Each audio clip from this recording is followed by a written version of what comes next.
day 6.5, I guess, of this live stream since I took a nap. Took a nap, so I was tired as fuck. So hopefully, I can get some work done right now. Mm.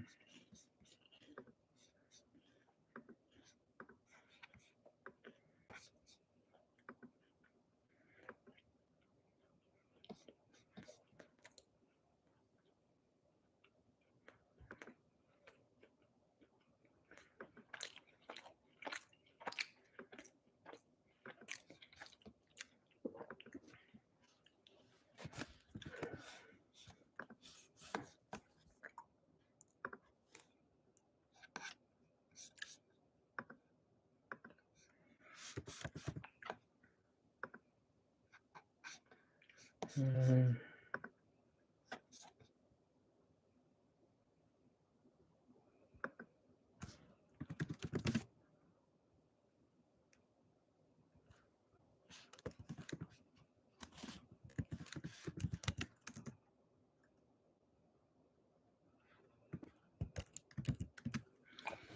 Mm.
I game of life.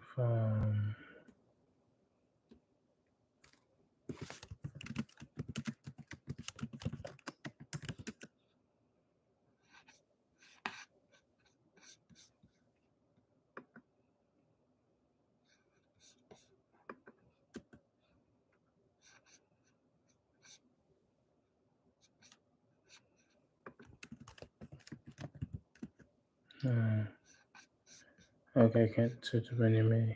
Sorry. Um.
This-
That's what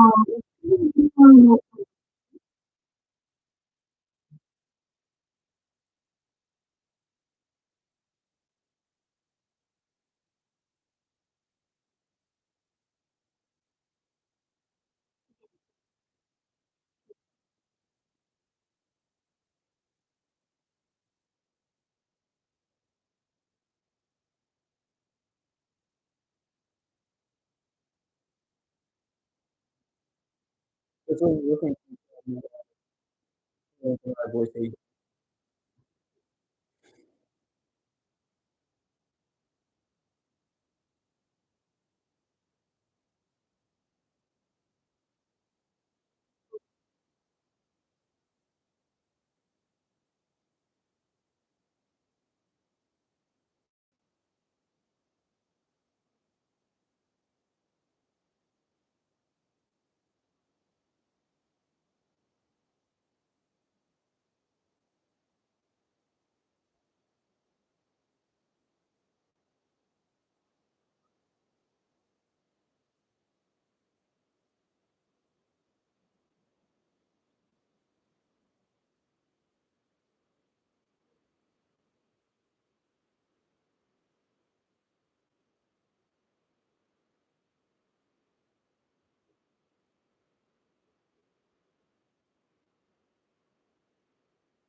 Ooh.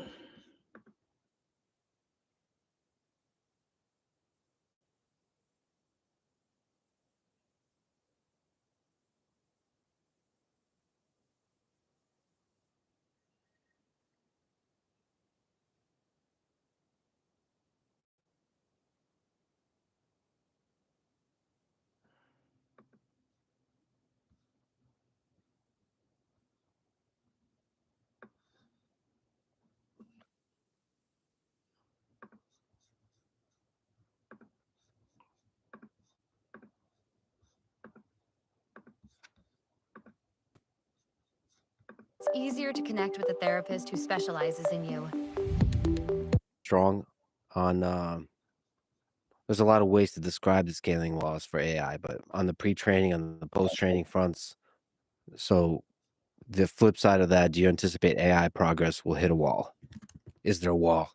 It's a cherished micro kitchen conversation. Once in a while, I Yes. have it, like when Demis is visiting or, Demis, Korai, Jeff, Noam, Sergey, a bunch of our people, Yeah. we sit and, talk about this, right? And um, look, we see a lot of headroom ahead, right? I think we've been able to optimize and improve on all fronts, right? Pre-training, post-training, test time compute, tool use, right, over time, making these more agentic. So getting these models to be more general world models in that direction, like VO3, the physics understanding is dramatically better than what like the VO1 or something like that was. So you kind of see on all those dimensions, I feel, progress is very obvious to see. And I feel like there is significant headroom. More importantly, I'm fortunate to work with some of the best researchers on the planet, right? They think there is more headroom to be had here. And so I think we have an exciting trajectory ahead. It's tougher to say, you know, each year I sit and say, okay, we're going to throw 10x more compute over the course of next year at it. And like, will we see progress? Sitting here today, I feel like the year ahead will have a lot of progress. And do you feel any limitations like that, or the bottlenecks, compute limited, data limited, idea limited? Do you feel any of those limitations, or is it full steam ahead on all fronts? I think it's compute limited in this sense, right? Like, we can all, part of the reason you've seen us do flash, nano flash, and pro models, but not an ultra model. It's like for each generation, we feel like we've been able to get the pro model at like, I don't know, 80, 90% of ultra's capability, but ultra would be a lot more like slow and a lot more expensive to serve. But what we've been able to do is to go to the next generation and make the next generation's pro as good as the previous generation's ultra, Yeah. but be able to serve it in a way that it's fast and you can use it and so on. So I do think scaling laws are working, but it's tough to get at any given time. The models we all use the most is maybe like a few months behind the maximum capability we can deliver, right? Because that won't be the fastest, easiest to use, etc. Also, that's in terms of intelligence. It becomes harder and harder to measure performance in quotes, because you could argue Gemini Flash is much more impactful than Pro, just because of the latency. It's super intelligent already. I mean, sometimes like latency is uh maybe more important than intelligence, especially when the intelligence is just a little bit less in Flash. Not, it's still incredibly smart model. Yeah. And so you have to now start measuring impact, and then it feels like benchmarks are less and less capable of capturing the intelligence of models, the effectiveness of models, the usefulness, the real world usefulness of models. Another kitchen question. So lots of folks are talking about timelines for AGI or ASI, artificial superintelligence. So AGI, loosely defined, is basically human expert level at a lot of the main fields of pursuit for humans. And then ASI is what AGI becomes, presumably quickly, by being able to self-improve. So becoming far superior in intelligence across all these disciplines than humans. When do you think we'll have AGI? Is 2030 a possibility? There's one other term we should throw in there. I don't know who used it first. Maybe Karpati did. AJI. Have you heard AJI? The artificial jagged intelligence. Sometimes feels that way, right? Both there are progress and you see what they can do, and then like you can trivially find they make numerical errors or like counting R's in strawberry or something, which seems to trip up most models or whatever it is, right? So so maybe we should throw that term in there. I feel like we are in the AJI phase where like dramatic progress, some things don't work well, but overall, you're seeing lots of progress. But if your question is, will it happen by 2030? Look, we constantly move the line of what it means to be AGI. There are moments today, like sitting in a Waymo in a San Francisco street with all the crowds and the people and kind of work its way through. I see glimpses of it there. The car is sometimes kind of impatient, trying to work its way, using Astra, like in Gemini Live, or seeing, asking questions about the world. What's this skinny building doing in my neighborhood? It's a street light, not a building. You see glimpses. That's why I use the word AGI, because then you see stuff which obviously, we are far from AGI too. So you have both experiences simultaneously happening to you. I'll answer your question, but I'll also throw out this. I almost feel the term doesn't matter. What I know is by 2030, there'll be such dramatic progress. Where can I find creators who actually drive results? Popular Pays simplifies creator marketing by handling everything from creator discovery to campaign success. Think of us as your in-house creator marketing team. When we say partnership, we mean it. Your dedicated team treats your brand like their own. Ready for a true marketing partnership? Book your demo now.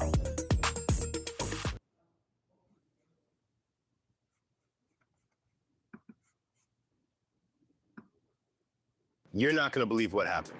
Tell me everything. I'll show you on Monday.com. So I started the biggest initiative of the quarter. I did everything right. I used AI blocks to list all the tasks, delegate them to the team, set up all the timelines. It even wrote perfect descriptions, so everything was crystal clear. Clearly, you're a professional. Thank you. Suddenly, I get a message from leadership saying we need to finish a project a month before deadline. Happens every time. Good thing we have Monday.com. We just reshaped all the timeline, brought in freelancers to help, gave them some guest accounts. They had everything organized so they could just jump right in. We put up all the assets, waited for management to approve. Done. Everyone automatically got notified. We ended up reaching our goals 2 days before schedule and even under budget. We beat our projections for the quarter. Everyone cheered for us, and I ended up being a hero. Wow, that's amazing. When you use Monday.com, work is just easier. Isn't that nice? That's really nice. It is nice. Enjoy the little things. Yeah. Create your own personal success story on the first work platform you'll love to use. Monday.com.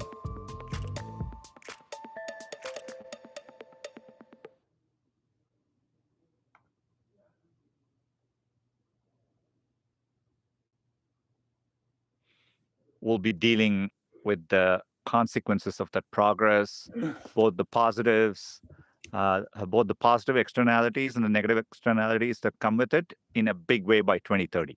So that I strongly feel, right? Whatever we may be arguing about the term, or maybe Gemini can answer what that moment is in time in 2030.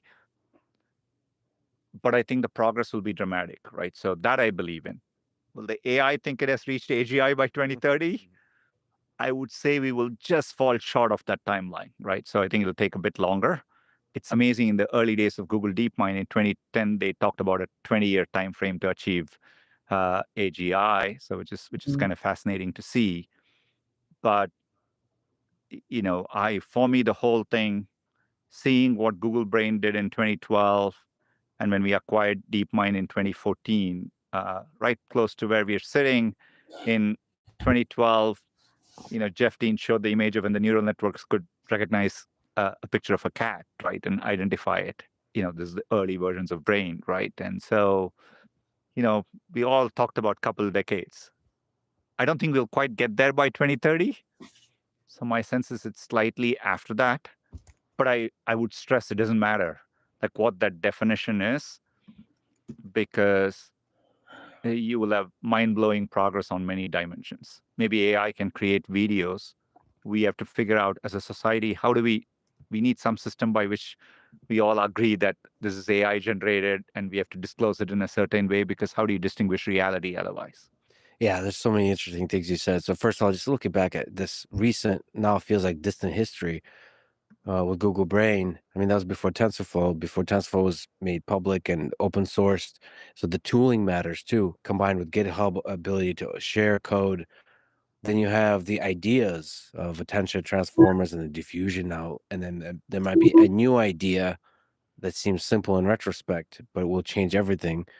And that could be the post-training, the inference time innovations. And I think Shad Cian tweeted that Google is just one great UI from completely winning the AI race, meaning like UI is a huge part of it. Like how that intelligence, I think Logan Kirkpatrick likes to talk about this right now. It's an LLM, but when is it going to become a system where you're talking about shipping systems versus shipping the particular model? Yeah, that matters too. How the system is manifests itself and how it presents itself to the world. That really, really matters. Oh, hugely so. There are simple UI innovations which have changed the world, right? And I absolutely think so.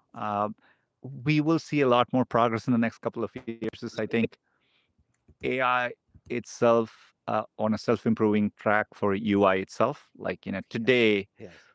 we are like constraining the models. The models can't quite express themselves in terms of the UI to people. But that is if you think about it, we've kind of boxed them in that way.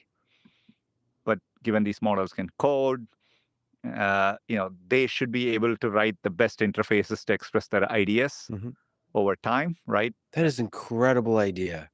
So their APIs are already open.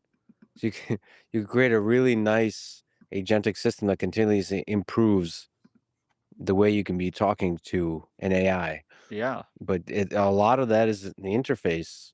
And then, of course, the incredible multimodal aspect of the interface that Google's been pushing. These models are natively multimodal. They can easily take content from any format, put it in any format. They can write a good user interface. They probably understand your preferences better than over time. And so all this is like the evolution ahead, right? And so that goes back to where we started the conversation. I think there'll be dramatic evolutions in the years ahead. Maybe one more kitchen question. This even further ridiculous concept of P-Doom.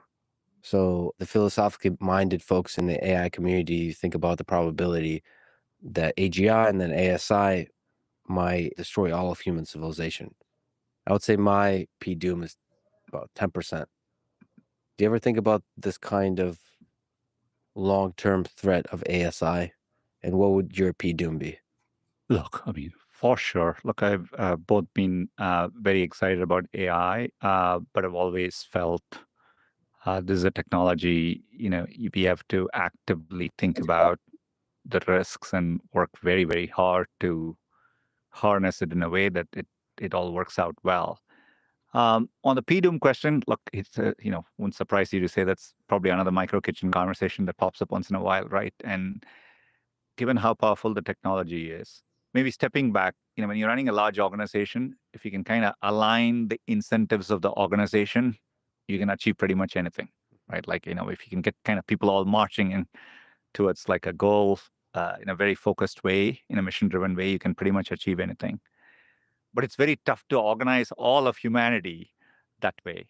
But I think if PDOM is actually high, at some point, all of humanity is like aligned in making sure that's not the case, right? And so we'll actually make more progress against it, I think. So the irony is, so there is a self-modulating aspect there.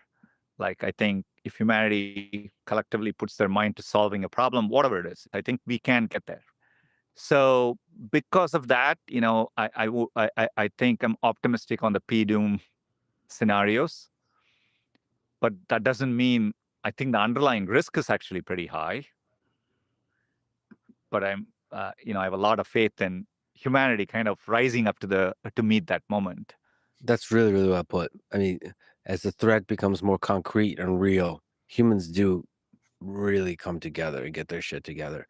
Well, the other thing I think people don't often talk about is probability of doom without AI. So there's all these other ways that humans can destroy themselves, and it's very possible, at least I believe so, that AI will help us become smarter, kinder to each other, more efficient.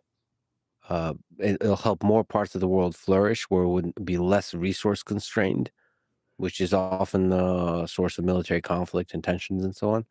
So we also have to load into that. What's the P doom without AI?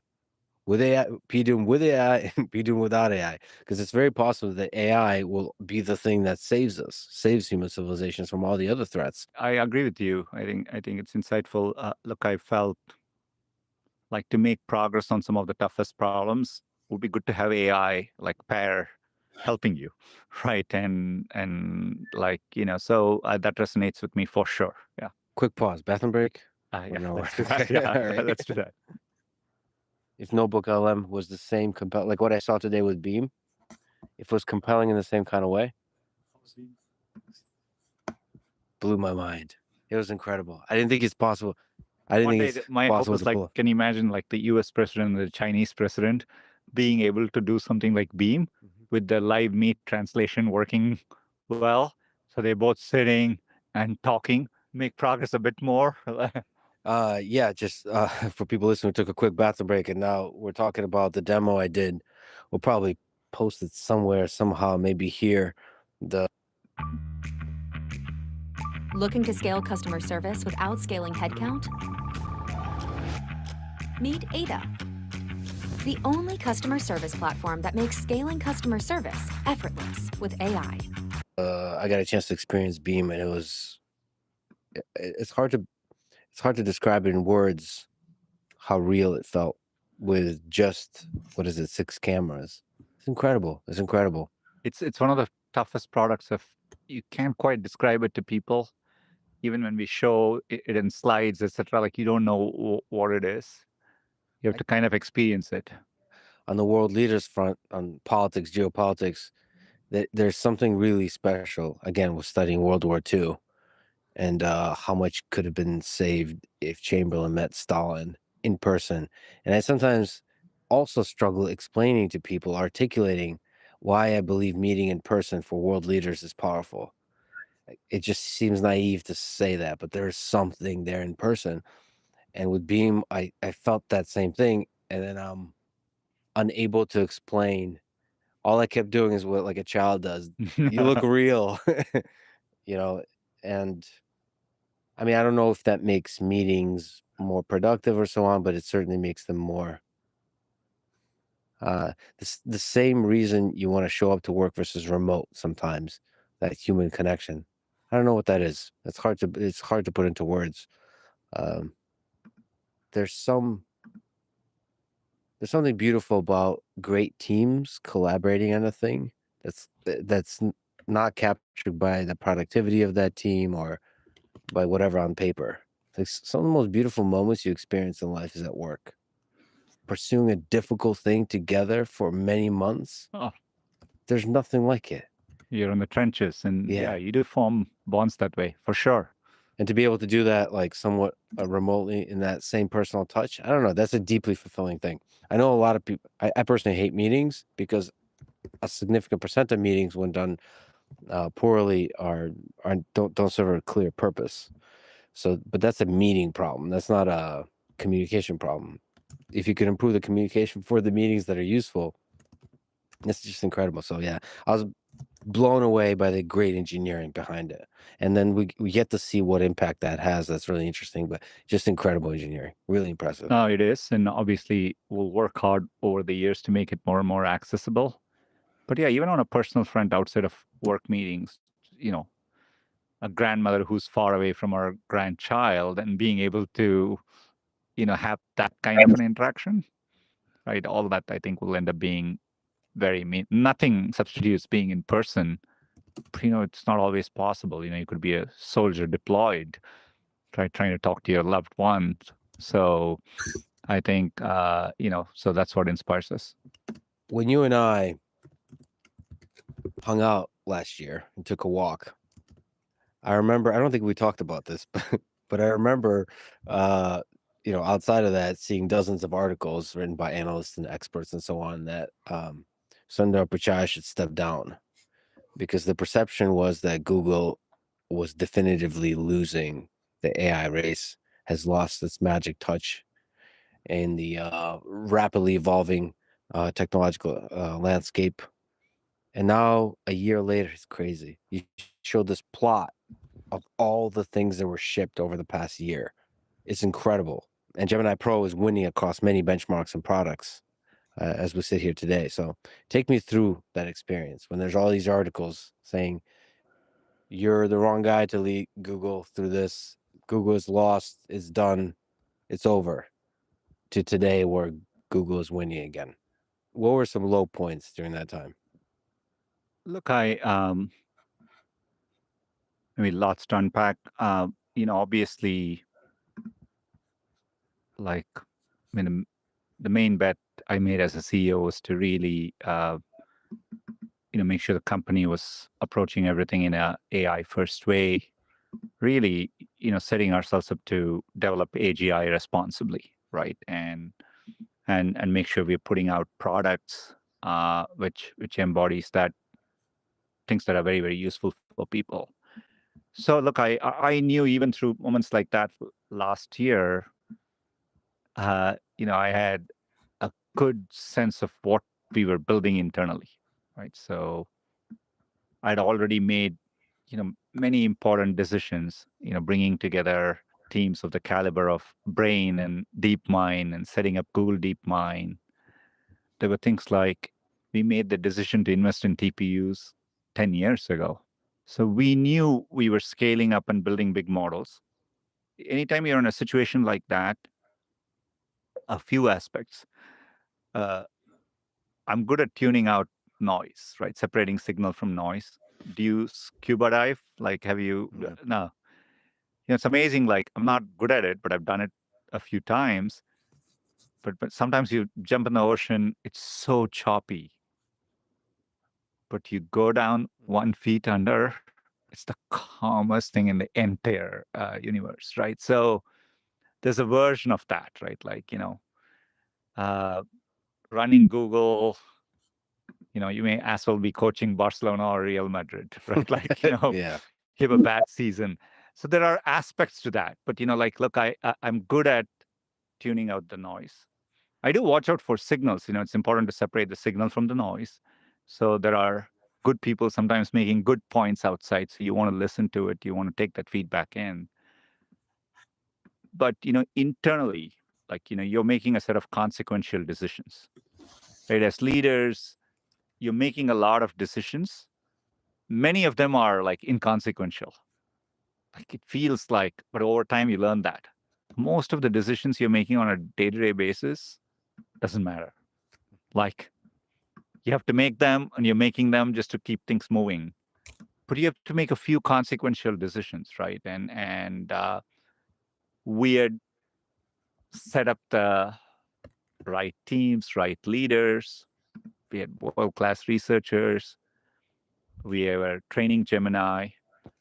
Internally, there are factors which were, for example, outside people may not have appreciated.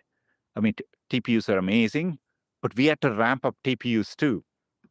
That took time, right? And to scale, actually having enough TPUs to get the compute needed. But I could see internally the trajectory we were on, and I was so excited internally about the possibility. To me, this moment felt like one of the biggest opportunities ahead for us as a company. That the opportunity space ahead over the next decade, next 20 years is bigger than what has happened in the past. And I thought we were set up like better than most companies in the world to go realize that vision.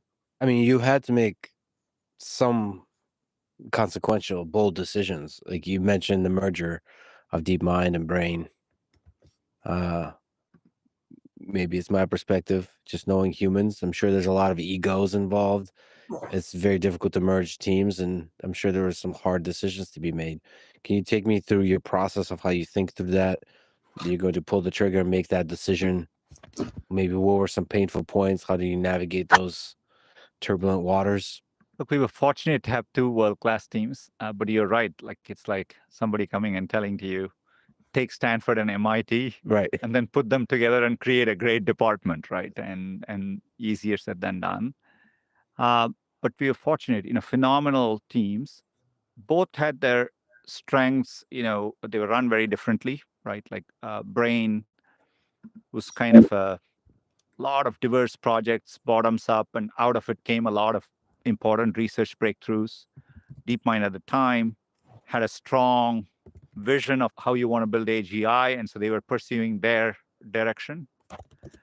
But I think through those moments, luckily tapping into, Jeff had expressed a desire to go back to more of a scientific individual contributor roots. He felt like management was taking up too much of his time. And Demis naturally, I think, was running DeepMind and was a natural choice there. But I think you're right. It took us a while to bring the teams together. Atera is the IT painkiller. Remote monitoring and management, remote access, help desk and ticketing. Credit to Demis, Jeff, Korai, all the great people there. They worked super hard to combine the best of both worlds when you set up that team. A few sleepless nights here and there as we put that thing together.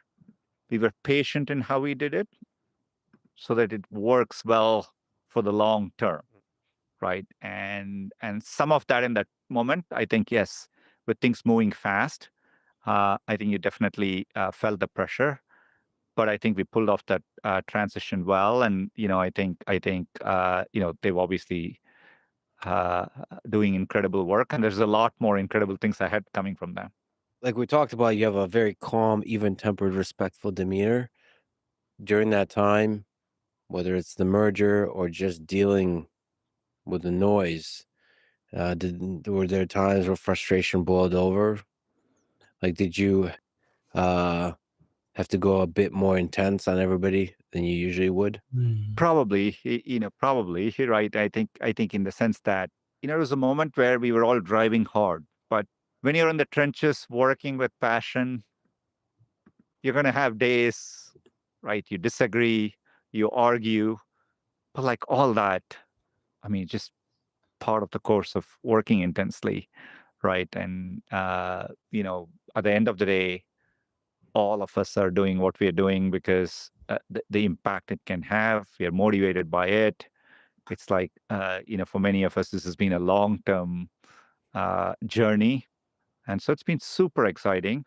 The positive moments far outweigh the kind of stressful moments. Just early this year, I had a chance to celebrate back-to-back over 2 days, like, Nobel Prize for Jeff Hinton, and the next day, a Nobel Prize for Demis and John Jumper.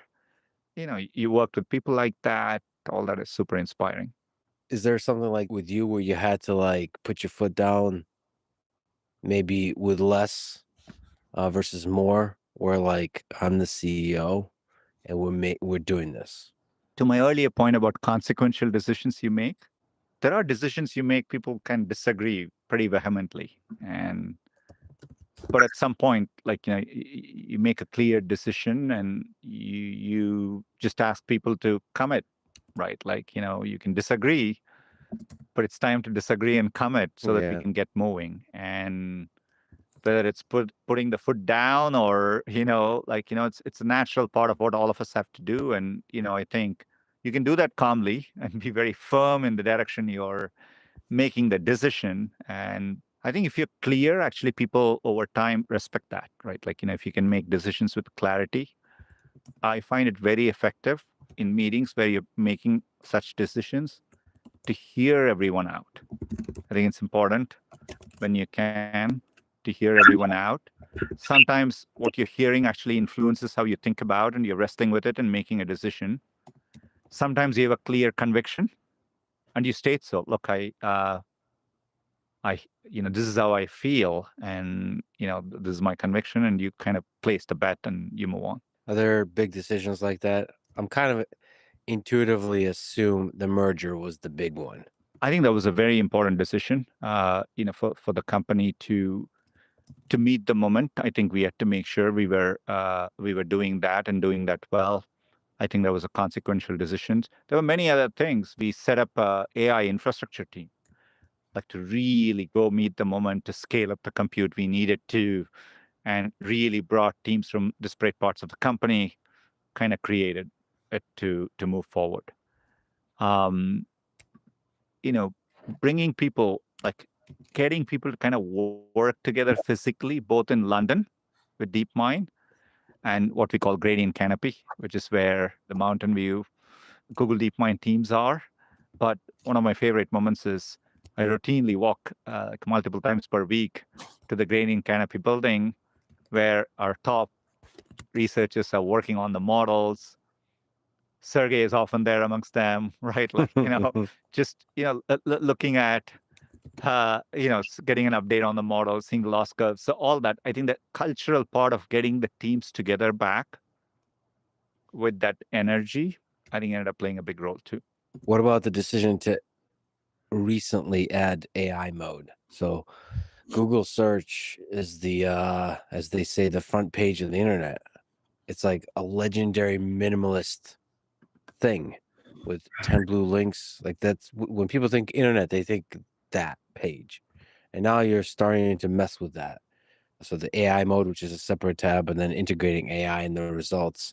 I'm sure there were some battles in meetings on that one. Look, in some ways, when mobile came, people wanted answers to more questions. So we're kind of constantly evolving it. But you're right, this moment, that evolution, because the underlying technology is becoming much more capable. You can have AI give a lot of context, but one of our important design goals, though, is when you come to Google search, you're going to get a lot of context, but you're going to go and find a lot of things out on the web. So that will be true in AI mode, in AI overviews, and so on. But I think to our earlier conversation, we are still giving you access to links, but think of the AI as a layer which is giving you context, summary. Maybe in AI mode, you can have a dialogue with it back and forth on your journey, right? But through it all, you're kind of learning what's out there in the world. So those core principles don't change. But I think AI mode allows us to push we have our best models there, right? Models which are using search as a deep tool, really for every query you're asking, kind of fanning out, doing multiple searches, like kind of assembling that knowledge in a way so you can go and consume what you want to, right? And that's how we think about it. I got a chance to listen to a bunch of Liz Reed describe this. Two things stood out to me that you mentioned. One thing is what you were talking about is the query fan out, which I didn't even think about before. Is the powerful aspect of integrating a bunch of stuff on the web for you in one place. So yes, it provides that context so that you can decide which page to then go on to. The other really, really big thing speaks to the earlier, in terms of productivity multiplier that we're talking about, that she mentioned, was language. So one of the things you don't quite understand is through AI mode, you make, for non-English speakers, you make sort of, let's say, English language websites accessible by, in the reasoning process as you try to figure out what you're looking for. Of course, once you show up to a page, you can use a basic translate. Yeah. But that process of figuring it out, if you empathize with a large part of the world that doesn't speak English, their like web is much smaller in that original language. And so it unlocks that huge cognitive capacity there that we don't, you take for granted here with all the bloggers and the journalists writing about AI mode. You forget that this now unlocks, because Gemini is really good at translation.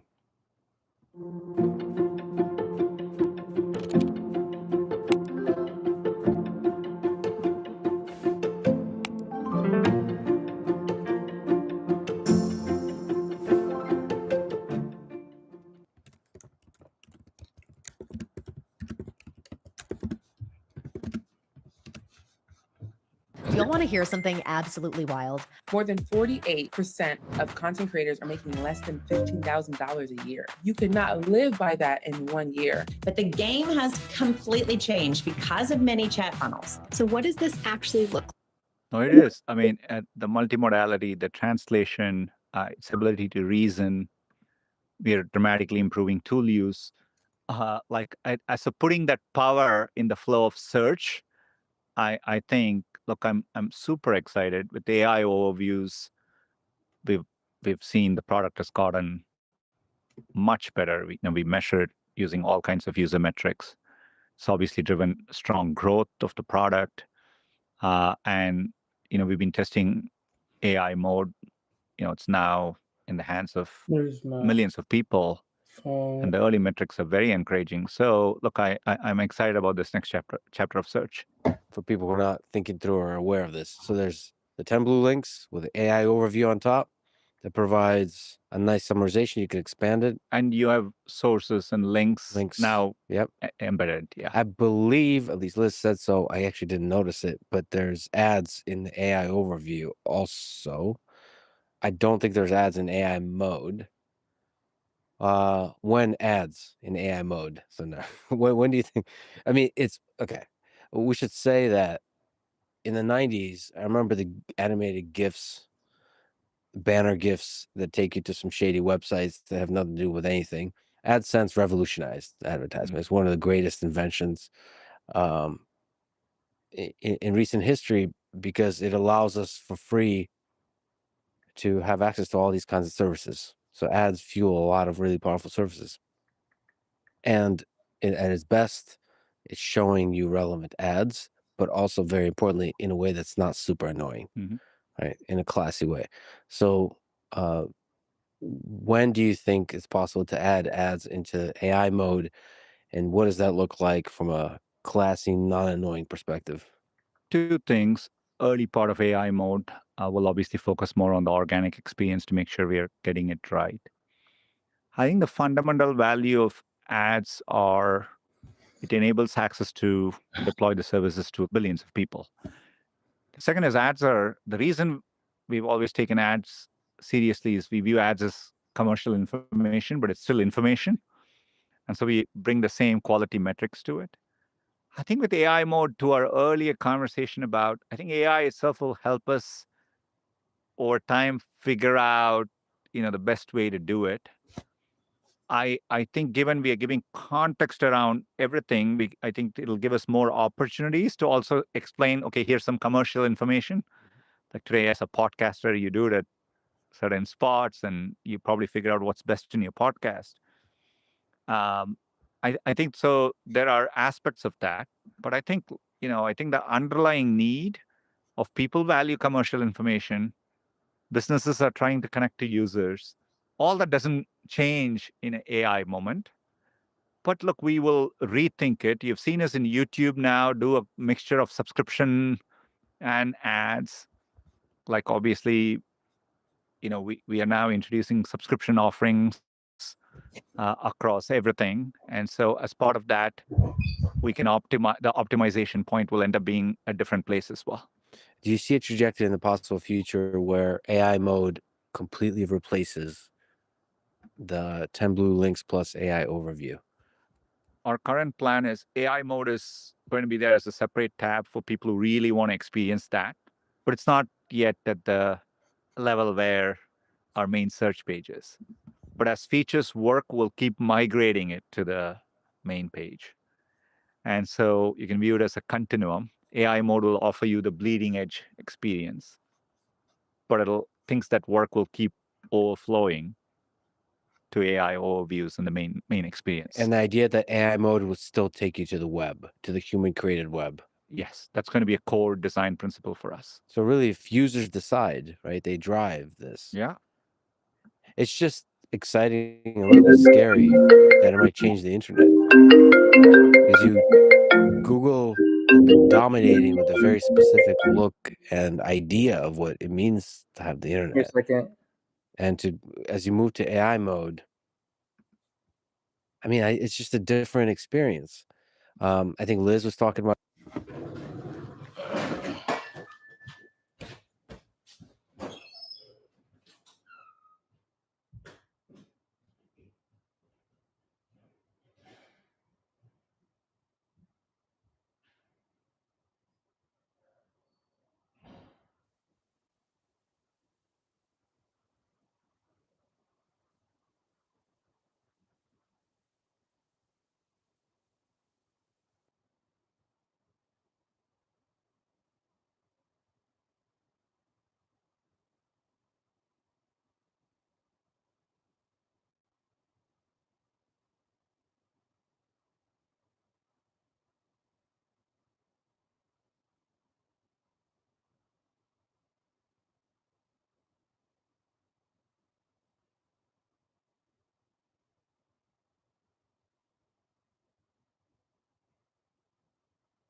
Didn't turn off. That's nice.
Well, I think you've mentioned that you ask more questions, you ask longer questions. Dramatically different types of questions. Yeah, like it actually fuels curiosity. Like I think for me, I've been asking just a much larger number of questions of this black box machine, let's say, whatever it is. And with AI overview, it's interesting because I still value the human. I still ultimately want to end up on the human created web. But like you said, the context really helps. It helps us deliver higher quality referrals, right? Where people are like, they have much higher likelihood of finding what they're looking for. They're exploring, they're curious, their intent is getting satisfied more. So that's what all our metrics show. It makes the humans that create the web nervous. The journalists are getting nervous. They've already been nervous. Like we mentioned, CNN is nervous because of podcasts. It makes people nervous. Look, I think news and journalism will play an important role, in the future. We're pretty committed to it, right? And so I think making sure that ecosystem, in fact, I think we'll be able to differentiate ourselves as a company over time because of our commitment there. So it's something I think I definitely value a lot, and as we are designing, we'll continue prioritizing approaches. I'm sure for the people who want, they can have a fine-tuned AI model that's clickbait hit pieces that will replace current journalism. That's a shot at journalism. Forgive me. But I find that if you're looking for really strong criticism of things, that Gemini is very good at providing that.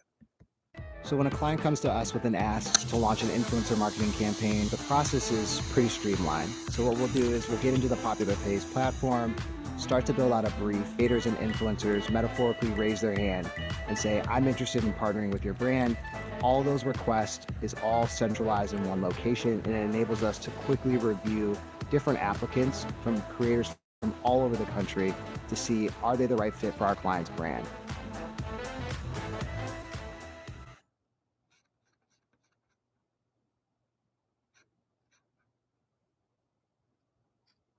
Hitting your goals has nothing to do with discipline. The real culprit is friction, and it slowly erodes your progress. Unlike what most people believe, it isn't because of laziness or poor discipline, but it's...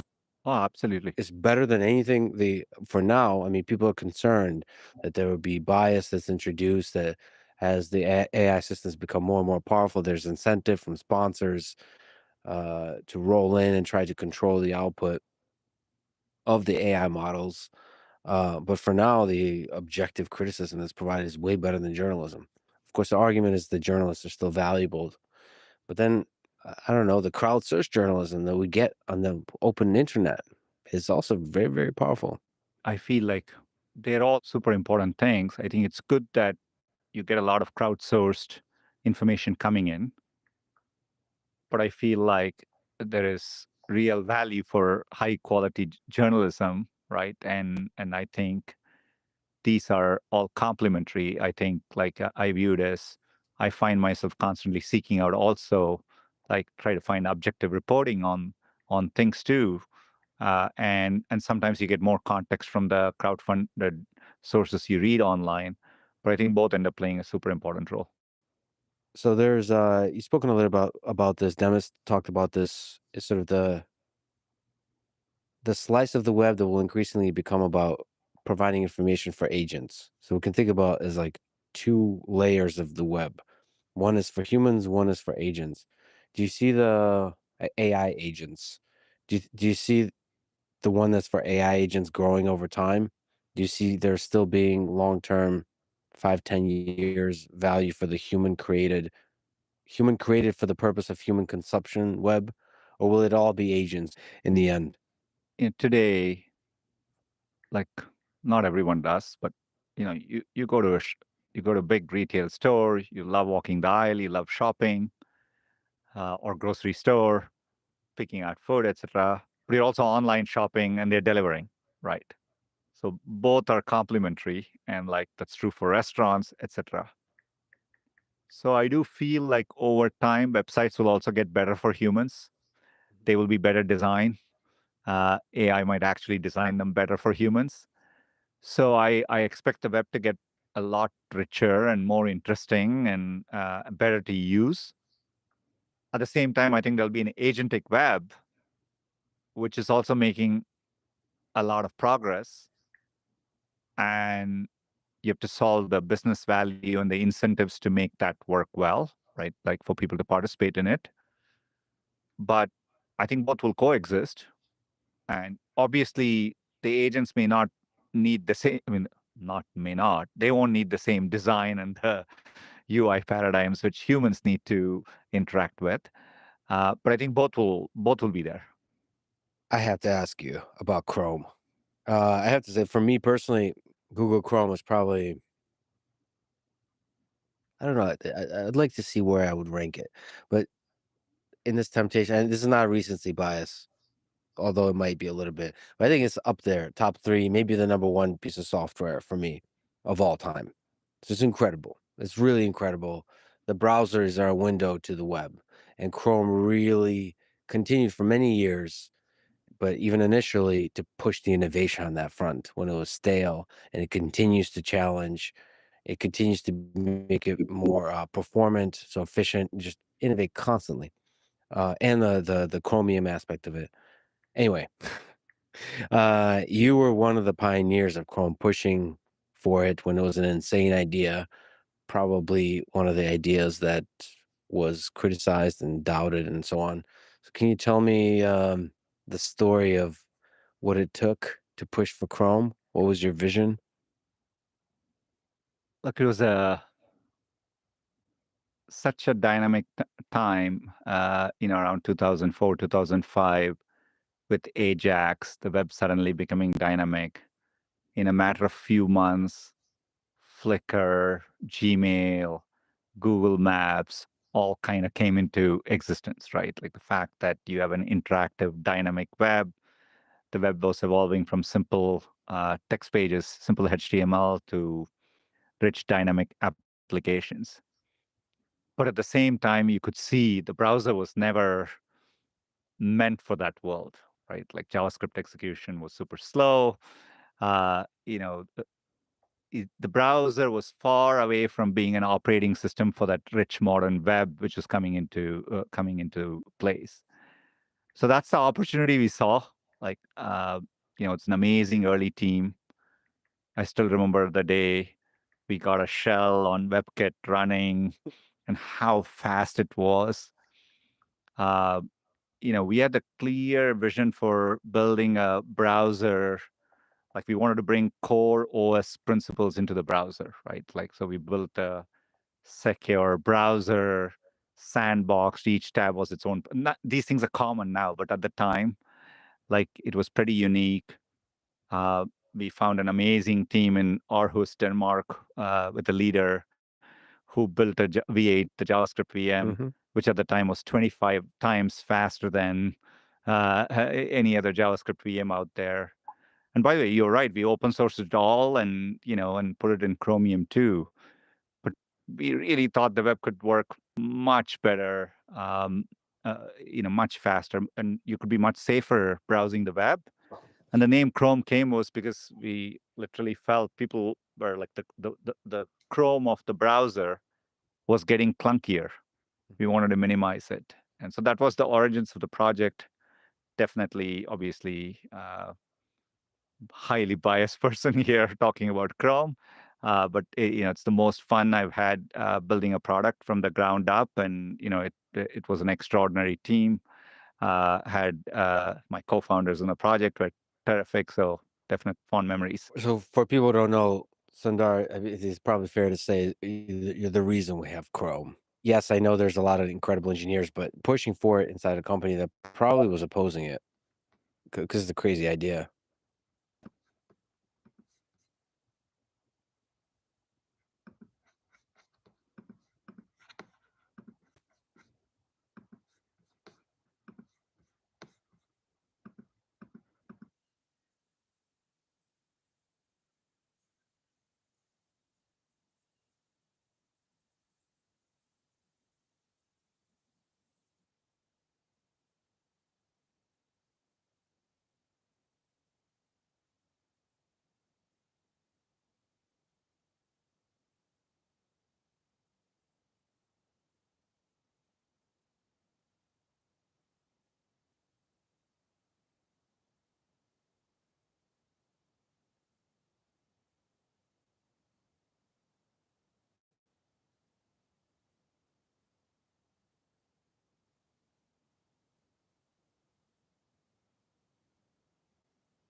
Yeah, send you that payment for the job you did for me. So, just sent it in.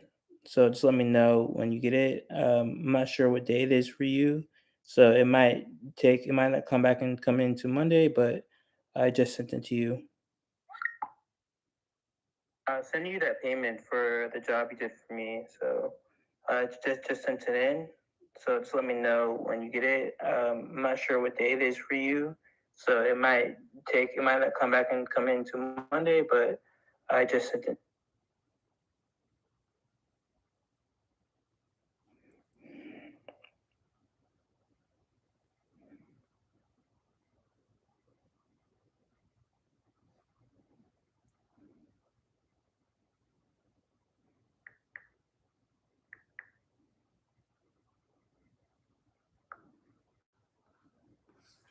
Oh,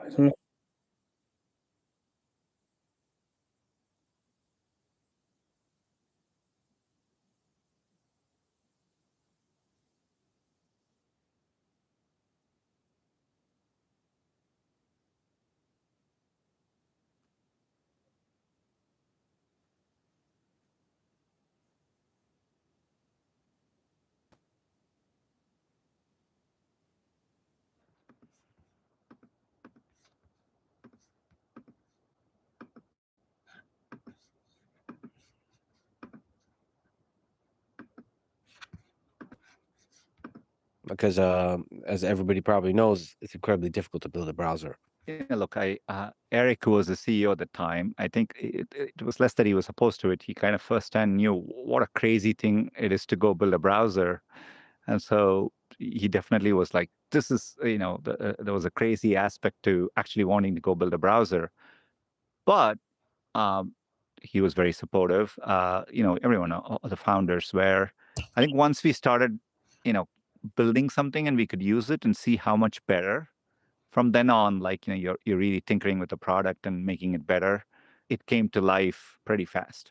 What wisdom do you draw from that? From pushing through on a crazy idea in the early days that ends up being revolutionary?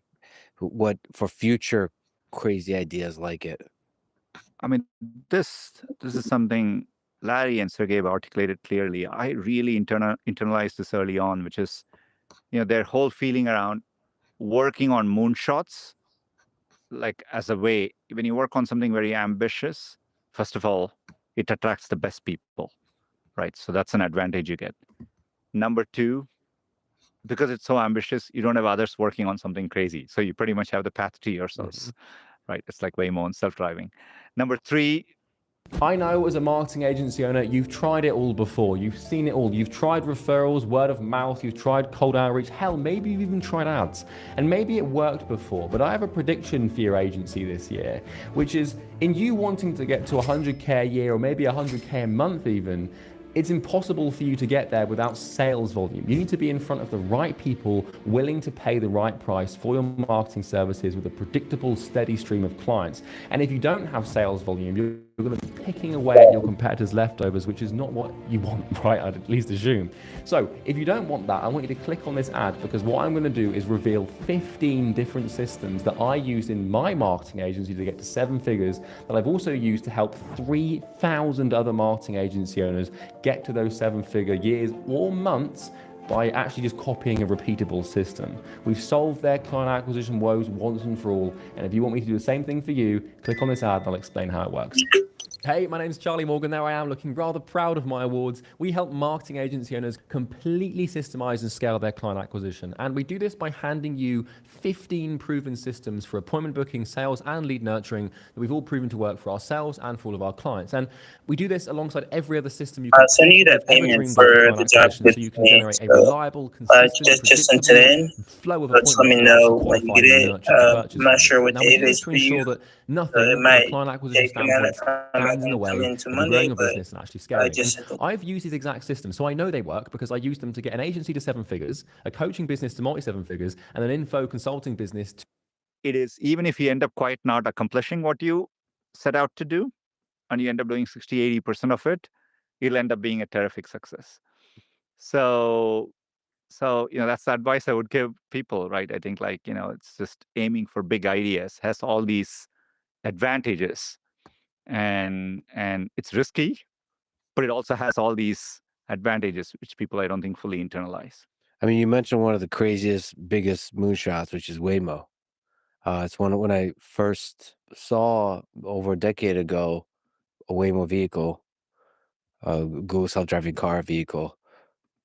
It was for me. It was an aha moment for robotics. It made me fall in love with robotics even more than before. It gave me a glimpse into the future. So it's incredible. I'm truly grateful for that project for what it symbolizes. But it's also a crazy moonshot. It's for a long time. Waymo has been just like you mentioned with scuba diving, just not listening to anybody, just calmly improving the system better and better, more testing, just expanding the operational domain more and more. First of all, congrats on 10 million paid robotaxi rides. What lessons do you take from Waymo about like the perseverance, the persistence on that project? I look really proud of the progress we've had with Waymo. One of the things I think we were very committed to, the final 20% can look like, we always say, right, the first 80% is easy, the final 20% takes 80% of the time. I think we definitely were working through that phase with Waymo, but I was aware of that. So, but we knew we were at that stage. We knew we were the technology gap between, while there were many people, many other self-driving companies, we knew the technology gap was there.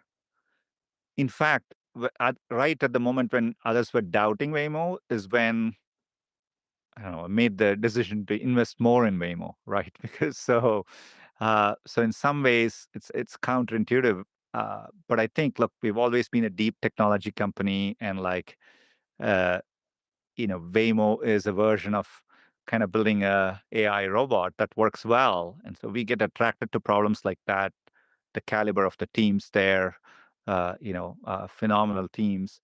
And so I know you follow the space super closely. I'm talking to someone who knows the space well, but it was very obvious it's going to get there. And, there's still more work to do.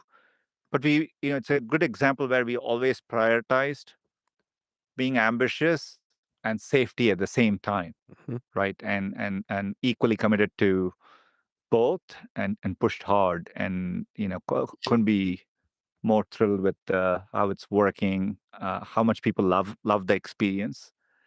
And this year has definitely, we've scaled up a lot and we'll continue scaling up in 26. That said, the competition is heating up. You've been friendly with Elon, even though technically he's a competitor, but you've been friendly with a lot of tech CEOs in that way, just showing respect towards them and so on. What do you think about the robotaxi efforts that Tesla is doing? Do you see it as competition? What do you think? Do you like the competition?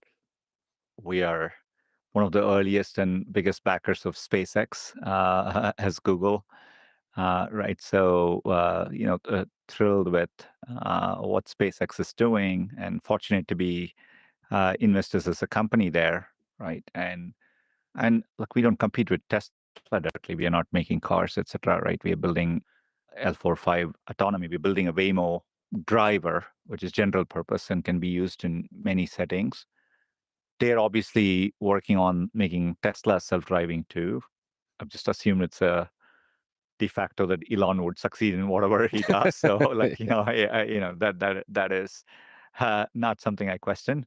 So, but I think we are so far from these spaces are such vast spaces. Like I think about transportation, the opportunity space.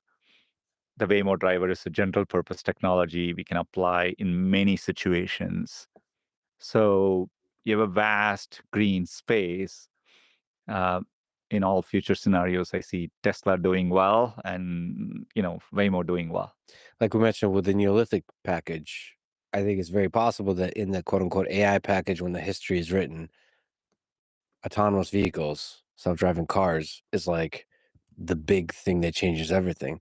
Imagine over a period of a decade or two, just the complete transition from manually driven to autonomous in ways we might not predict. It might change the way we move about the world completely. So that, the possibility of that, and then the second and third order effects, as you're seeing now with Tesla, very possibly you would see some internally with Alphabet, maybe Waymo, maybe some of the Gemini robotics stuff. It might lead you into the other domains of robotics, because we should remember that Waymo is a robot. Mm-hmm. It just happens to be on 4 wheels. So you said that the next big thing, we can also throw that into AI package. The big aha moment might be in the space of robotics. What do you think that would look like? Demis and the Google DeepMind team is very focused on Gemini robotics, right? So Yeah. we are definitely building the underlying models well. So we have a lot of investments there, and I think we are also pretty cutting edge in our research there. So we are definitely driving that direction. We obviously are thinking about applications in robotics. We'll kind of work seriously. We are partnering with a few companies today but it's an area I would say stay tuned. We are yet to fully articulate our plans outside, but it's an area we are definitely committed to driving a lot of progress. But I think AI ends up driving that massive progress in robotics. The field has been held back for a while. I mean, the hardware has made extraordinary progress. The software had been the challenge, but with AI now and the generalized models we are building, we are building these models, getting them to work in the real world in a safe way, in a generalized way, is the frontier we're pushing pretty hard on. Well, it's really nice to see the models and the different teams integrated to where all of them are pushing towards one world model that's being built. So from all these different angles, multimodal, you're ultimately trying to get Gemini. So the same thing that would make AI mode really effective in answering your questions, which requires a kind of world model, is the same kind of thing that would help a robot be useful in the physical world. So everything's aligned. That is what makes this moment so unique, because running a company, for the first time, you can do one investment in a very deep horizontal way. On top of it, you can drive multiple businesses forward, right? And that's effectively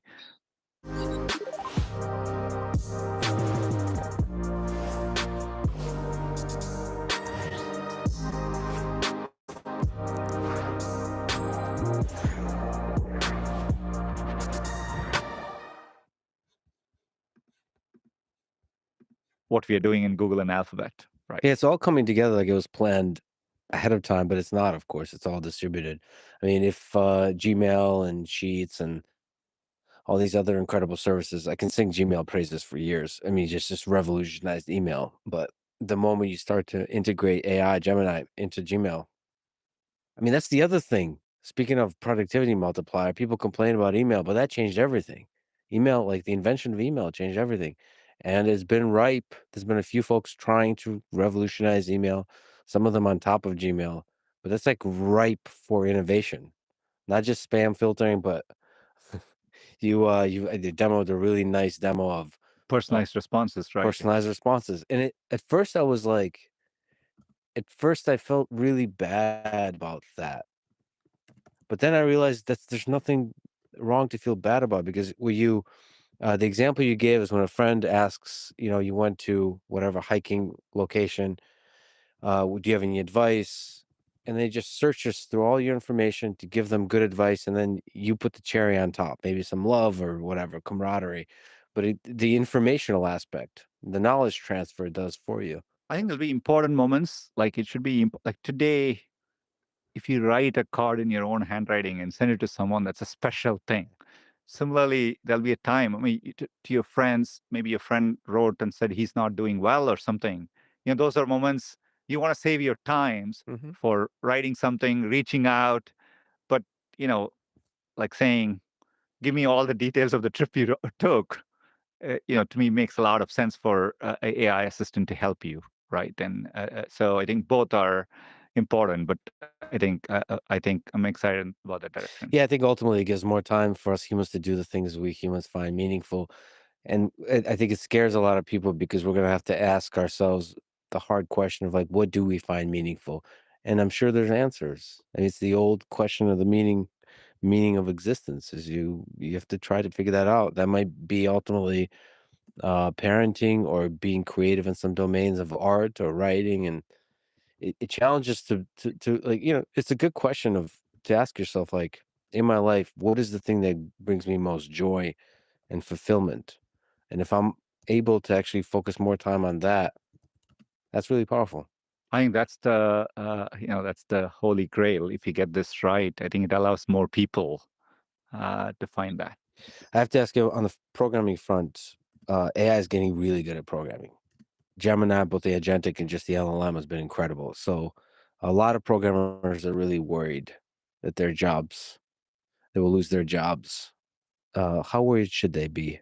And how should they adjust so they can be thriving in this new world where more and more code is written by AI?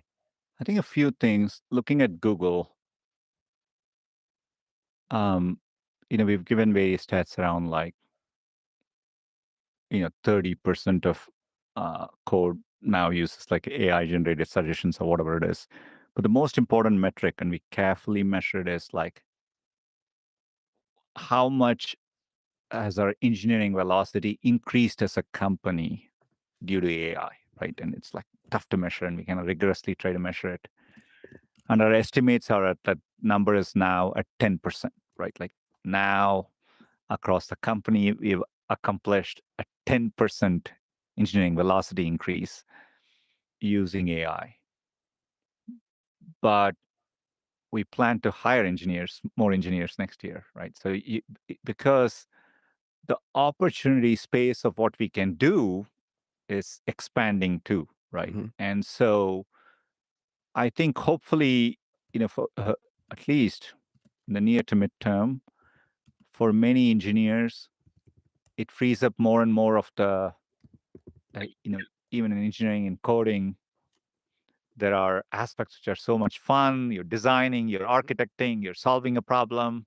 There's a lot of grunt work, which all goes hand in hand. But it hopefully takes a lot of that away, makes it even more fun to code, frees you up more time to create, problem solve, brainstorm with your fellow colleagues, and so on, right? So that's the opportunity there.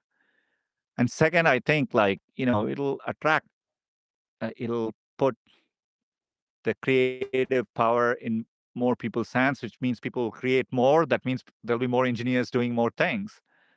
So it's tough to fully predict, but I think in general in this moment, it feels like people adopt these tools and be better programmers. Like there are more people playing chess now than ever before, right? So it feels positive that way to me, at least speaking from within a Google context, is how I would talk to them about it. I just know anecdotally a lot of great programmers are generating a lot of code. So their productivity, they're not always using all the code, just, there's still a lot of editing. But like, even for me, I'm still programming as a side thing. I think I'm like 5x more productive. I think that's even for a large code base that's touching a lot of users like Google's does. I'm imagining like very soon that productivity should be going up even more. The big unlock will be as we make the agentic capabilities much more robust, right? I think that's what unlocks that next big wave. I think the 10% is like a massive number. Like, if tomorrow, like I showed up and said, like, you can improve like a large organization's productivity by 10% when you have tens of thousands of engineers, that's a phenomenal number.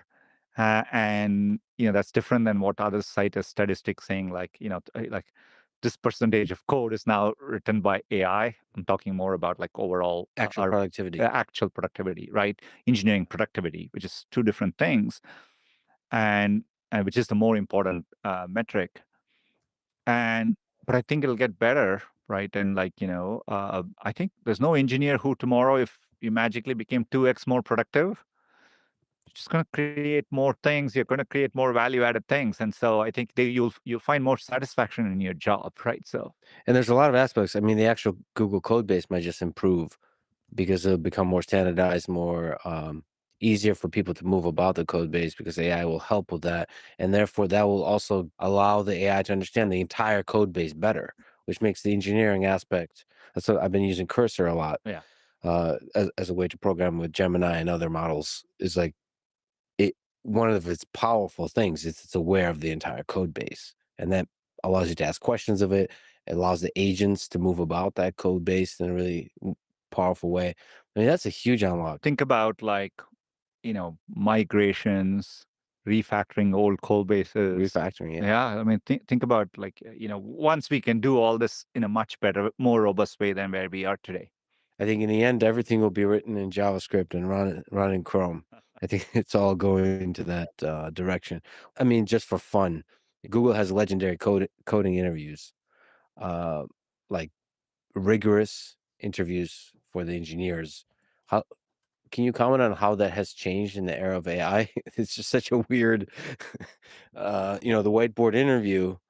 I assume is not allowed to have some prompts Such a good question. Look, I do think, we're making sure, we'll introduce at least one round of in-person interviews for people Yeah.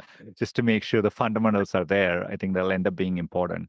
But it's an equally important skill. Look, if you can use these tools to generate better code, I think that's an asset. And so, I think so. Overall, I think it's a massive positive. Vibe coding engineer. I've recently come to learn that a lot of founders and marketers don't quite know how to look up their competitors' marketing strategies. I personally like using this with the startups that I work with. Do you recommend people, students interested in programming, still get an education in computer science, in college education? What do you think? I do. If you have a passion for computer science, I would. Computer science is obviously a lot more than programming alone. So I would. I still don't think I would change what you pursue. I think AI will horizontally allow impact every field. It's pretty tough to predict in what ways. So any education in which you're learning good first principles thinking, I think is good education. You've revolutionized web browsing. You've revolutionized a lot of things over the years. Android changed the game. It's an incredible operating system. We could talk for hours about Android. What does the future of Android look like? Is it possible it becomes more and more AI centric, especially now that you throw into the mix Android XR with being able to do augmented reality and mixed reality and virtual reality in the physical world? The best innovations in computing have come when you're through a paradigm IO change, right? Like, when with GUI and then with a graphical user interface and then with multi-touch in the context of mobile, voice later on. Similarly, I feel like, AR is that next paradigm. I think it was held back. Both the system integration challenges of making good AR is very, very hard. The second thing is you need AI to actually otherwise the IO is too complicated. For you to have a natural, seamless IO to that paradigm, AI ends up being super important. And so this is why Project Astra ends up being super critical for that Android XR world. But it is, I think, when you use glasses and always been amazed, like at the how useful these things are going to be. So I think it's a real opportunity for Android. I think XR is one way it'll kind of really come to life. But I think there's an opportunity to rethink the mobile OS too, right? I think we've been kind of living in this paradigm of like apps and shortcuts. All that won't go away. But again, like if you're trying to get stuff done at an operating system level, it needs to be more agentic so that you can kind of describe what you want to do, or like it proactively understands what you're trying to do, learns from how you're doing things over and over again, and kind of is adapting to you. All that is kind of like the unlock we need to go and do. With a basic, efficient, minimalist UI. I've gotten a chance to try the glasses and they're incredible. It's the little stuff. It's hard to put into words, but no latency. It just works. Even that little map demo where you look down and you look up and there's a very smooth transition between the two. And very small amount of useful information is shown to you. Enough not to distract from the world outside, but enough to provide a bit of context when you need it. And some of that, in order to bring that into reality, you have to solve a lot of the OS problems to make sure it works when you're integrating the AI into the whole thing. So everything you do launches an agent that answers some basic question. Good moonshot. I love Yeah, it. it's crazy. No, but I think we are, but it's much closer to reality than other moonshots. We expect to have glasses in the hands of developers later this year, and in consumer science next year. So it's an exciting time. Yeah, well, extremely well executed. Beam, all the stuff, because sometimes you don't know. Like somebody commented on a top comment on one of the demos of Beam. They said This will either be killed off in 5 weeks or revolutionize all meetings in 5 years. And there's very much Google tries so many things and sometimes sadly kills off very promising projects, but because there's so many other things to focus on. I use so many Google products. Google Voice I still use. I'm so glad that's not being killed off. That's still alive. Thank you, whoever's defending that, because it's awesome. And it's great. They keep innovating. I just want to list off just as a big thank you.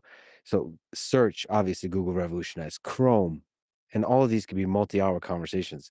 Gmail, I've been singing Gmail praises forever. Maps, incredible technological innovation on revolutionizing mapping. Android, like we talked about. YouTube, like we talked about. AdSense, Google Translate for the academic mind, and Google Scholar is incredible with the book, and also the scanning of the books.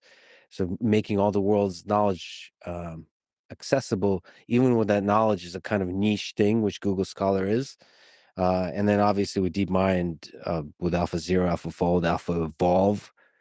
I could talk forever about AlphaEvolve. That's mind blowing. All of that released, and as part of that set of things you've released in this year, when those brilliant articles were written about Google is done. And like we talked about, pioneering self-driving cars and quantum computing, which could be another thing that is low key, is scuba diving. Its way to changing the world forever. So another pothead slash micro kitchen question: if you build AGI, what kind of question would you ask it? What would you want to talk about? Definitively, Google has created AGI that can basically answer any question. What topic are you going to? What where's it? Where are you going? It's a great question. Maybe it's proactive by then and should tell me a few things I should know. But I think if I were to ask it, I think it'll help us understand ourselves much better, in a way that'll surprise us, I think. And so maybe that's, you already see people do it with the products. And so, but in an AGI context, I think that'll be pretty powerful. On a personal level or general human nature? At a personal level, like Okay, you so talking to wow. AGI, Yeah. I think there is some chance it'll kind of understand you in a very deep way. I think in a profound way, that's a possibility. I think there is also the obvious thing of like maybe it helps us understand the universe better. In a way that expands the frontiers of our understanding of the world. That is something super exciting. But look, I really don't know. I think haven't had access to something that powerful yet. But I think those are all possibilities. I think that on the personal level, asking questions about yourself could, a sequence of questions like that about what makes me happy. I think we would be very surprised to learn through those kind of a sequence of questions and answers. We might explore some profound truths in the way that sometimes art reveals to us, great books reveal to us, great conversations with loved ones reveal things that are obvious in retrospect, but are nice when they're said. But for me, number one question is about how many alien civilizations are there. 100%. Are they? That's going to be a first question. Number one, how many living and dead alien civilizations? Maybe a bunch of follow-ups like how close are they? Are they dangerous? Want to know the secret of authentic content that performs everywhere, not just social? Let's be real. Today's audiences can spot staged brand photos from a mile away, and they're scrolling right past them. Popular Pays connects brands with over 160,000 creators to get authentic content that works everywhere. Not just social posts, we're talking website photos, marketing materials, ads, everything. The best part? It's genuine content from people who actually use and love these products. Popular Pays handles everything: creator discovery, campaign management, copyrights, and analytics. Transform weeks of content creation into... If there's no alien civilizations, why? Or if there's no advanced alien civilizations, but bacteria like life everywhere, why? What is the barrier preventing it from getting to that? Is it because that there's when you get sufficiently intelligent, you end up destroying ourselves because you need competition in order to develop an advanced civilization, and when you have competition, it's going to lead to military conflict, and conflict eventually kills everybody. I don't know. I'm gonna have You that get kind of get an discussion. answer to the Fermi paradox. Yeah. Exactly. And like have a real discussion about it. I'm not sure it's a I'm realizing now with your answer is a more productive answer because I'm not sure what I'm gonna do with that information, but maybe it speaks to the general human curiosity that Liz talked about, that we're all just really curious, and making the world's information accessible allows our curiosity to be satiated some. With AI, even more. We can be more and more curious and learn more about the world, about ourselves. And in so doing, I always wonder if I don't know if you can comment on, like, is it possible to measure the not the GDP productivity increase like we talked about, but maybe whatever that increases, the breadth and depth of human knowledge that Google has unlocked with Google search, and now with AI mode with Gemini, is a difficult thing to measure. Many years ago, there was I think it was MIT study. They just estimated the impact of Google search, and they basically said it's the equivalent to, on a per person basis, it's few thousands of dollars per year per person, right? Like is the value that got created per year, right? But it's tough to capture these things, right? Like you kind of take it for granted as these things come, and the frontier keeps moving. But how do you measure the value of something like AlphaFold over time, right? And so on. So it's And also the increasing quality of life when you learn more. I have to say, like, with some of the programming I do done by AI, for some reason I'm more excited to program. Yeah. And so the same with knowledge, with discovering things about the world. It makes you more excited to be alive. It makes you more curious and it keeps, the more curious you are, the more exciting it is to live and experience the world. And it's very hard to, I don't know if that makes you more productive. It probably not nearly as much as it makes you happy to be alive. And that's a hard thing to measure. The quality of life increases, some of these things do. As AI continues to get better and better at everything that humans do, what do you think is the biggest thing that makes us humans special? Look, I think it's tough to. I mean, the essence of humanity. There's something about you know the consciousness we have, what makes us uniquely human. Maybe the lines will blur over time, and it's tough to articulate. But I hopefully, we live in a world where if you make resources more plentiful and make the world lesser of a zero-sum game over time, right? And which it's not, but in a resource-constrained environment, people perceive it to be, right? And and so I hope the values of what makes us uniquely human, empathy, kindness, all that surfaces more is the aspirational hope I have. Yeah, it multiplies the compassion, but also the curiosity. Just the banter, the debates we'll have about the meaning of it all. And I also think in the scientific domains, all the incredible work that DeepMind is doing, I think we'll still continue to play, to explore scientific questions, mathematical questions, physics questions, even as AI gets better and better at helping us solve some of the questions. Sometimes the question itself is the really difficult thing. Both the right new questions to ask and the answers to them, and the self-discovery process which it'll drive. I think our early work with both co-scientists and Alpha Evolve is just super exciting to see. What gives you hope about the future of human civilization? Look, I'm an optimist, and I look at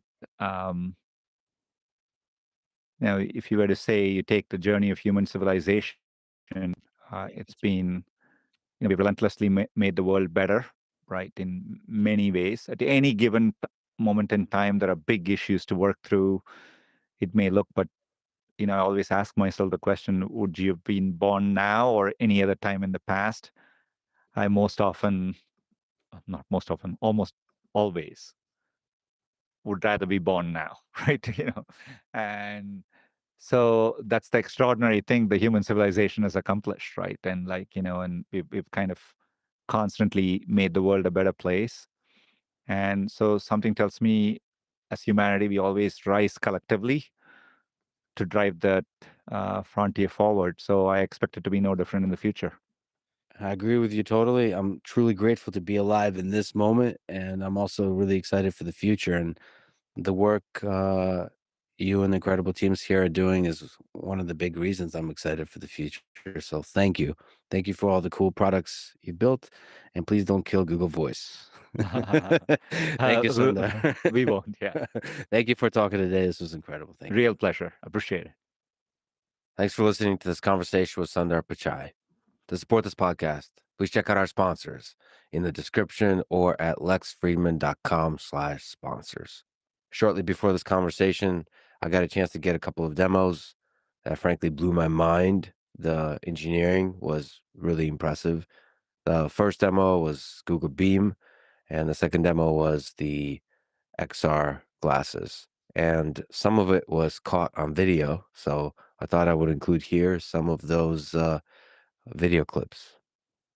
Hey Lex, my name's Andrew. I lead the Google Beam team, and we're going to be excited to show you a demo. We're going to show you, I think, a glimpse of something new. So that's the idea, a way to connect, a way to feel present from anywhere with anybody you care about. Here's Google Beam. This is a development platform that we've built. So there's a prototype here of Google Beam. There's one right down the hallway. I'm going to go down and turn that on in a second. We're going to experience it together. We'll be back in the same room. Wonderful. Whoa, okay. Here we are. All Okay, right. this is real already. Wow. This is real. Good to see you. This is Google Beam. Uh-huh. We're trying to make it feel like you and I could be anywhere in the world, but when these magic windows open, we're back together. I see you exactly the same way you see me.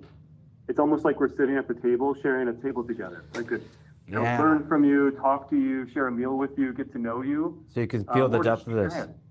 Yeah, great to meet you. Wow. So for people who probably can't even imagine what this looks like, there's a 3D version. It looks real. You look Yeah, real. It looks to me, it looks real to you. It looks like you're And coming out of the screen. we quickly believe, once we're in Beam, that we're just together. Like you settle into it, you're naturally attuned to seeing the world like this. Atera is the IT painkiller. Remote monitoring and management, remote access, help desk and ticketing, smart automations, patching, software deployment, scripting. And the amazing thing is that it does all this while still being easy to use. It's magical. Just this clean, intuitive UI where everything is where it's supposed to be and does what it's meant to do. Sorry, I get emotional. Not to mention, with predictive alerts, you solve real IT issues before they become IT problems. I'm sorry, I can't hear you over the sound of how awesome I And you just get used to seeing people this way, but literally from anywhere in the world with these magic screens. This is incredible. So it's a neat technology. Wow. So I saw demos of this, but they don't come close to the experience of this.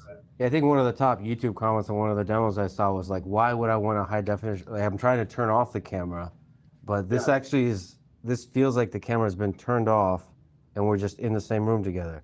This is really compelling. That's right. I know it's kind of late in the day too, so I brought you a snack just in case you're a little bit hungry, but So can you push it farther and it just becomes, yeah, let's try to float it between rooms. You know, it kind of fades it from my room into yours. and then you see my hand, the depth of my hand. Of course, yeah. Wow. Of course, yeah. It feels like you try this. Try give me a high five, and there's almost a sensation of human touch. Yeah. You almost feel. Yes. Because you're so attuned to, that should be a high five.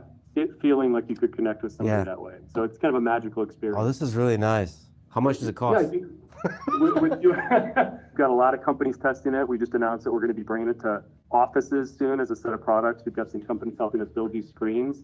But eventually, I think this will be in almost every screen. There's nothing, I'm not wearing anything. Well, I'm wearing a suit and tie, to clarify. I am wearing clothes. This is not CGI. But outside of that, cool. And the audio is really good. And you can see me in the same three-dimensional way. Yeah, the audio is spatialized. So if I'm talking from here, of course it sounds like I'm talking from here. You know, if I move to the other side of the room, Wow. I'm here. So these little subtle cues, these really matter to bring people together. All the nonverbals, all the emotion, the things that are lost today, here it is. We put it back into the system. You pulled this It off. feels like- Holy shit, they pulled it off. And integrated into this, I saw the translation also. Right, this is the. Yeah, we've got a bunch of things. Let me show you a couple kind of cool things. Let's do a little bit of work together. Maybe we could critique one of your latest. So, you know, it's you and I work together. So, of course, we're in the same room, but with this superpower, I can bring other Look at things that. in here with me. And it's nice. You know, it's like we could sit together, we could watch something, we could work. We've shared meals as a team together in this system, but once you do the presence aspect of this, you want to Wow. bring some other superpowers to it. And so you could do review code together. Yeah, exactly. I've got some slides I'm working on. You know, maybe you could help me with this. Keep your eyes on me for a second. I'll slide back into the center. I didn't really move, but the system just kind of puts us in the right spot and knows where we need to Oh, be. so you just turn to your laptop, the system moves you, and then it does the overlay automatically. It kind of morphs the room to put things Yeah. in the spot that they need to be in. Everything has a place in the room. Everything has a sense of presence or spatial consistency, and that kind of makes it feel like we're together with us and other things. I should also say, you're not just three-dimensional. It feels like you're leaning like out of the screen. You're like coming out of the screen. You're not just in that world three-dimensional. Yeah, exactly. Holy crap. Move right. back to center. So- Okay. Let me tell you how this works. You probably already have the premise of it, but there's two things, Yeah. two really hard things that we put together. One is a AI video model. So there's a set of cameras. You asked kind of about those earlier. There's 6 color cameras, just like webcams that we have today, taking video streams and feeding them into our AI model and turning that into a 3D video of you and I. It's effectively a light field. So it's kind of an interactive 3D video you can see from any perspective. That's transmitted over to the second thing, and that's a light field display. And it's happening bidirectionally. I see you and you see me both in our light field displays. These are effectively flat televisions or flat displays, but they have the sense of dimensionality, depth, size is correct. You can see shadows and lighting are correct. And everything's correct from your vantage point. So if you move around ever so slightly and I hold still, you see a different perspective to it. You see kind of things that were occluded become revealed. You see shadows that, move in the way they should move. All of that's computed and generated using our AI video model for you. It's based on your eye position. Where does the right scene need to be placed in this light field display for you just to feel present? It's real time, no latency. I'm not seeing you weren't freezing up at all. No, I hope not. I think it's you and I together, real time. That's what you need for real communication. And at a quality level This is that I think awesome. is realistic. Is it possible to do 3 people? Like, is that gonna move that way also? Yeah, let me kind of show you. So if she enters the room with us, Mm-hmm. you can see her, you can see me. And if we had more people, you eventually lose the sense of presence. You kind of shrink people down, you lose the sense of scale. So think of it as the window fits a certain number of people. If you want to fit a big group of people, you want, the boardroom or the big room, you need like a much wider window. If you want to see, just grandma and the kids, you can do smaller windows. So everybody has a seat at the table, or everybody has a sense of where they belong, and there's kind of the sense of presence that's obeyed. If you have too many people, you kind of go back to like 2D metaphors that we're used to. People in tiles placed anywhere. For the image I'm seeing, did you have to get scanned? I mean, I see you without being scanned. So it's just so much easier if you don't have to wear anything. You don't have to pre-scan. You just do it the way it's supposed to happen without anybody having to learn anything or put anything on. I thought you had to solve the scanning problem, but here you don't. It's just No, that's cameras. right. It's just vision. That's right. It's video. Yeah, we're not trying to kind of make an approximation of you because everything you do every day matters. I cut myself shaving, I put on a pin, all the little kind of, aspects of you, those just happen. We don't have the time to scan or kind of capture those or dress avatars. We kind of appear as we appear. And so all that's transmitted truthfully as it's happening. Hey, Chris. Still, how you doing? Good to meet you. Nice to meet you. So, as Max mentioned, got AI glasses here. We start with a foundation of great glasses, something stylish, lightweight, wearable. And we say how can we build great technology and experiences on top of that. One of the core tenets of the Android XR platform, this idea of a multimodal conversational device, see what you see, hear what you hear. So we've got a camera, you've got speakers, multiple microphones for speaker isolation. I'll give you a chance to try these yourself. Yeah, sorry, I woke it up there. Whoa. Yeah. So the first thing you see is a super simple, straightforward home screen. So you Yes. probably see the time, the weather, calendar, appointments there. This is designed to be sort of your one-stop shop for quick, glanceable information throughout the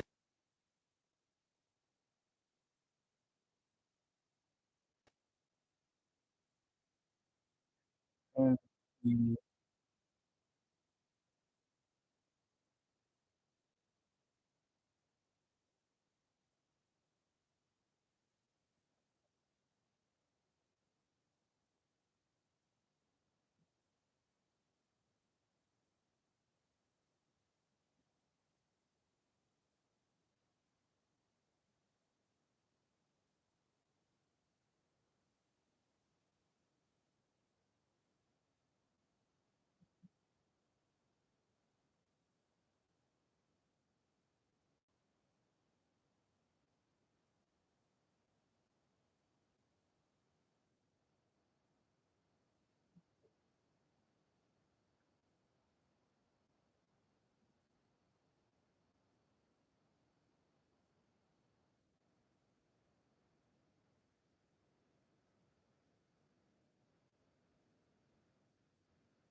So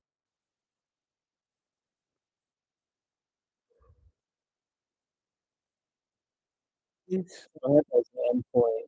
I really want point. What happens that we get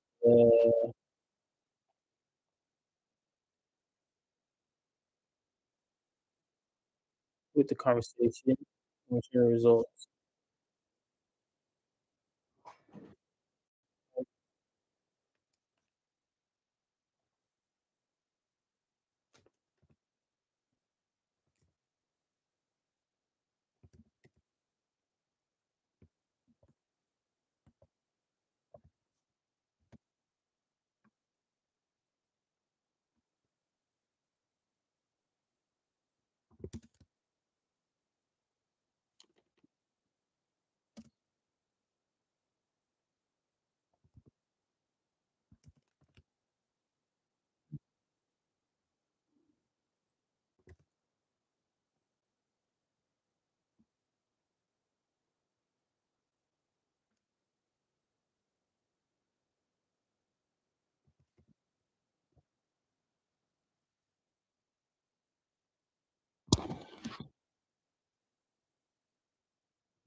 Yeah.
Mm.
Ooh.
Ooh.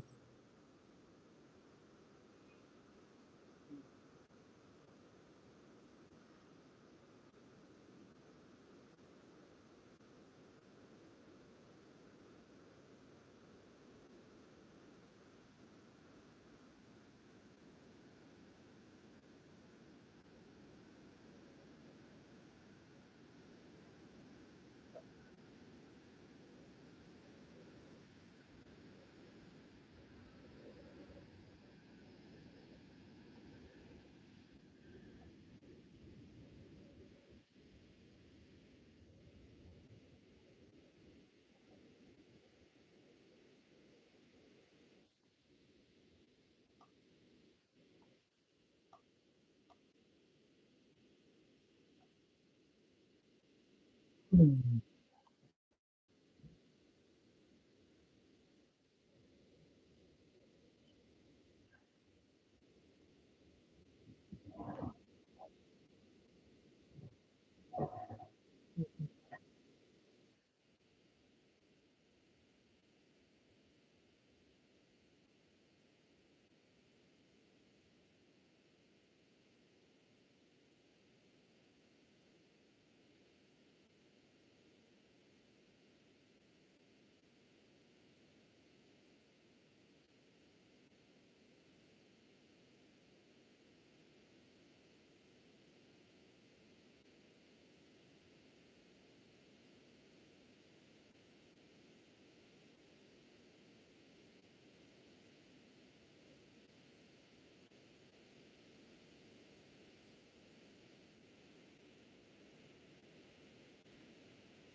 Man, I'm so tired.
Looking point.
Like some water.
I'll create the eval code later.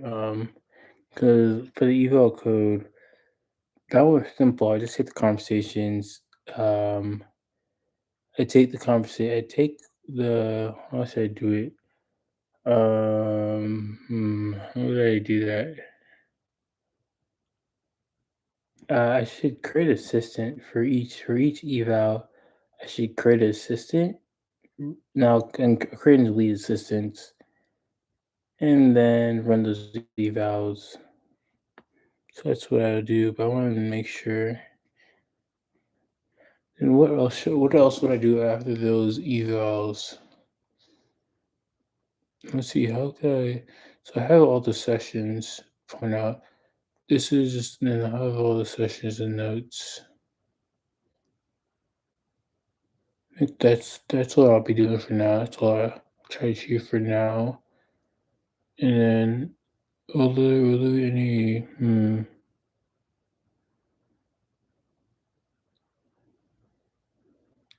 So we have 2 days, so I need to make sure I plan actually this properly.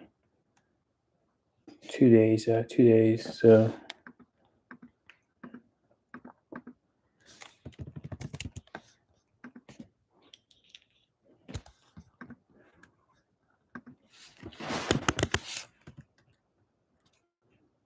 tomorrow plan.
Ooh. Yes, well, endpoint or no system. After that, that's the whole automation. Is there anything else I would need to do? That's practically the whole automation. Am I missing something? Development point.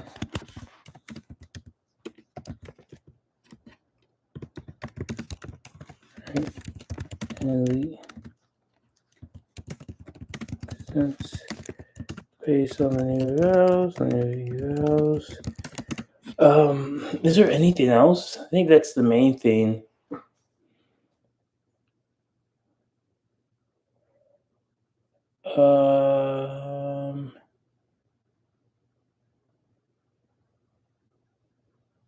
Anything else? No, I think that's practically it. And then based on that, if I have time,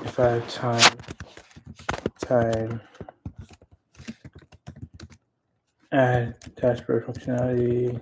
I think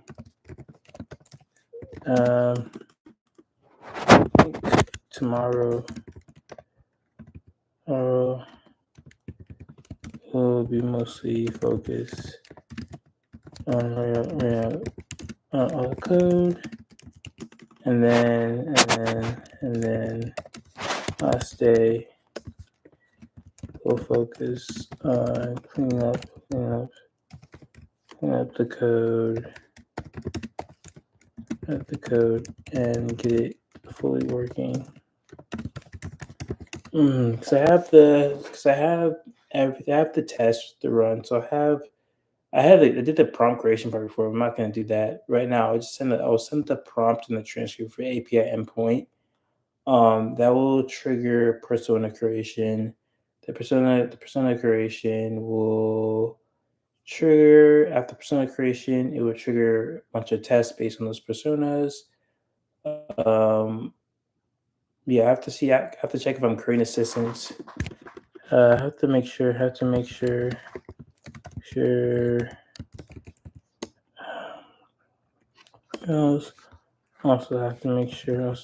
make sure.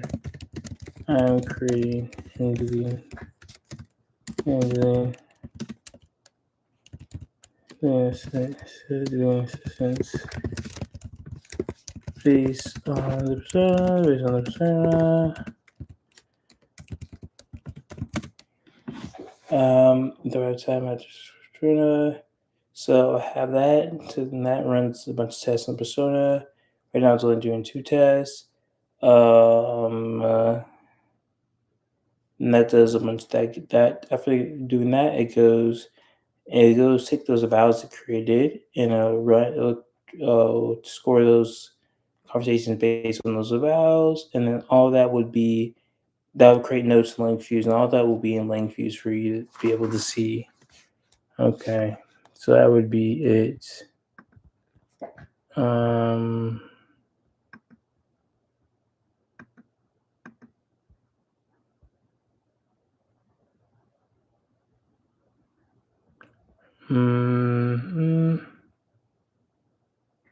Okay, let me go back to LangFuse.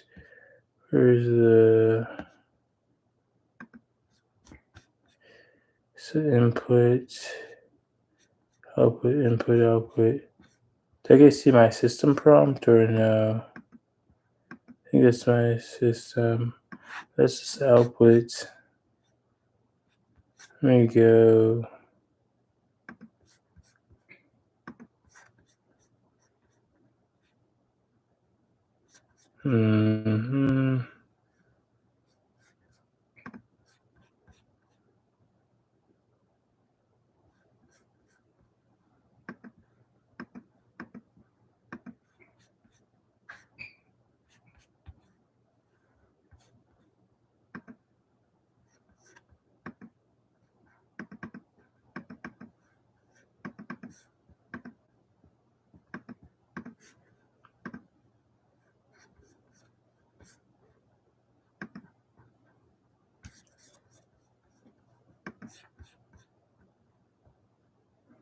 And so if I have time tomorrow, time.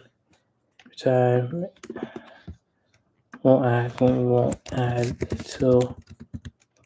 until all of it until is finished working or working.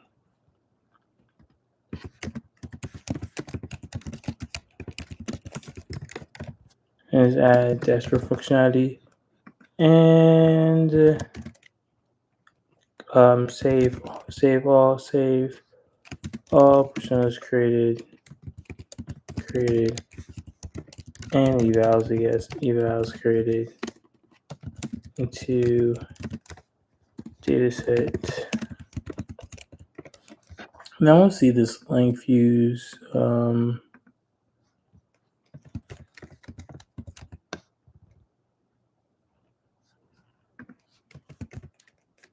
Length views, open source.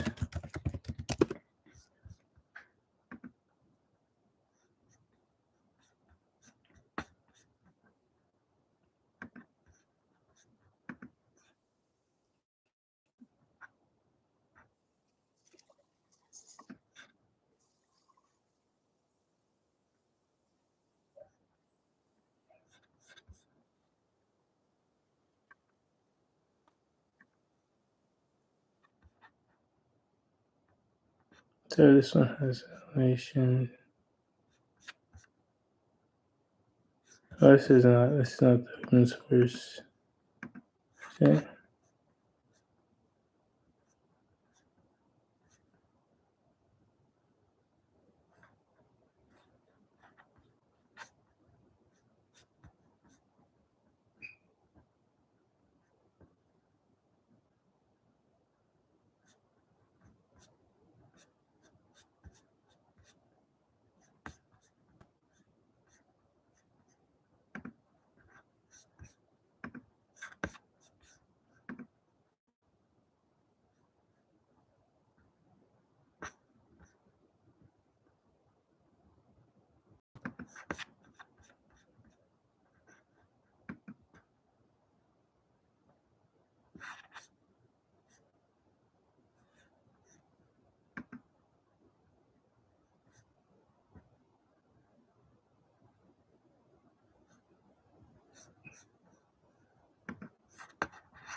And then one last thing I actually want to do, Google Docs.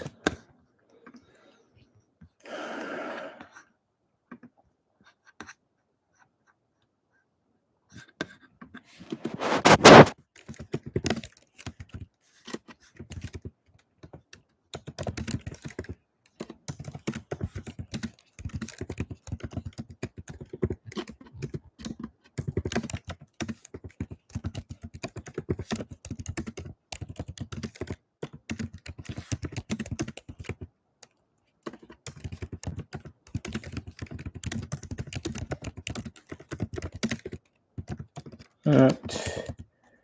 Alright, that's it for now. Ooh.